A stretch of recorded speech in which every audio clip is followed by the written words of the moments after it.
తమిళనాడును మరోసారి భారీ వర్షాలు ముంచెత్తుతున్నాయి. ఆదివారం నుంచి ఎడతెరిపి లేకుండా కురుస్తున్న వర్షాలకు రోడ్లన్నీ వాగులను తలపిస్తున్నాయి. వర్షానికి ప్రధాన రహదారులతో పాటు లోతట్టు ప్రాంతాలన్నీ నీట మునిగాయి. కడలూరు, కోయంబత్తూరు, తంజావూరు, కాంచీపురం, దిండిగల్, కన్యాకుమారి సహా 18 జిల్లాల్లో జనజీవనం అస్తవ్యస్తమైంది. ఇక రాష్ట్ర రాజధాని చెన్నైలో అయితే రోడ్లు సముద్రాన్నే తలపిస్తున్నాయి. చెన్నై నగరంలో వాహనాల రాకపోకలకు తీవ్ర అంతరాయం ఏర్పడింది. వచ్చే వారం రోజుల పాటు రాష్ట్ర వ్యాప్తంగా విస్తారంగా వర్షాలు కురుస్తాయని భారత వాతావరణ శాఖ తెలిపింది. రాష్ట్రంలోని 10 జిల్లాల్లో నేడు భారీ వర్షాలు కురుస్తాయని అంచనా వేసింది. చెన్నై, చెంగల్పట్టు, కాంచీపురం, మయిలాడుదురై, నాగపట్టణం, తిరువారు జిల్లాలతో పాటు పుదుచ్చేరి, కారైకాల్ ప్రాంతాల్లో ఈ వర్షాలు కురుస్తాయని పేర్కొంది. బంగాళాఖాతంలో వాయుగుండం ఏర్పడడం, ఈశాన్య గాలుల ప్రభావంతో తమిళనాడులో వర్షాలు కురుస్తున్నాయని అధికారులు తెలిపారు. ఈ భారీ వర్షాలు మరో వారం రోజుల పాటు కొనసాగే అవకాశం ఉందని ఐఎండీ తెలిపింది. లోతట్టు ప్రాంతాల నివాసితులు అప్రమత్తంగా ఉండాలని, మత్స్యకారులు సముద్రంలోకి వేటకు వెళ్లవద్దని హెచ్చరించింది. ఈ నేపథ్యంలో రాష్ట్రంలోని 10 జిల్లాలకు రెడ్ అలర్ట్ ప్రకటించింది ఐఎండీ.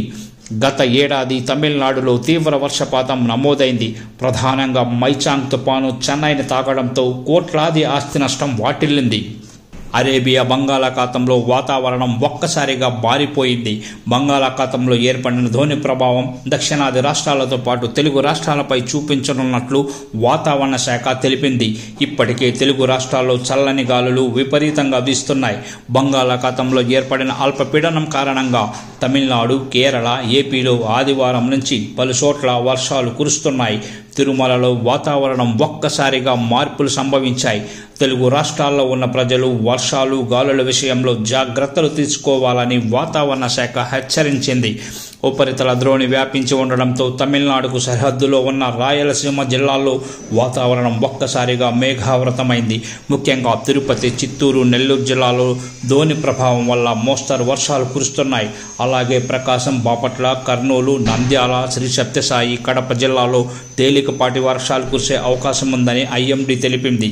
తిరుమలలో కొండపై సోమవారం వర్షం దంచుకొట్టింది. దీంతో ఆలయ ప్రాంతంతో పాటు మాడవీధులు, కాటేజీలు, పార్కులు, రోడ్లన్నీ జలమయం అయ్యాయి.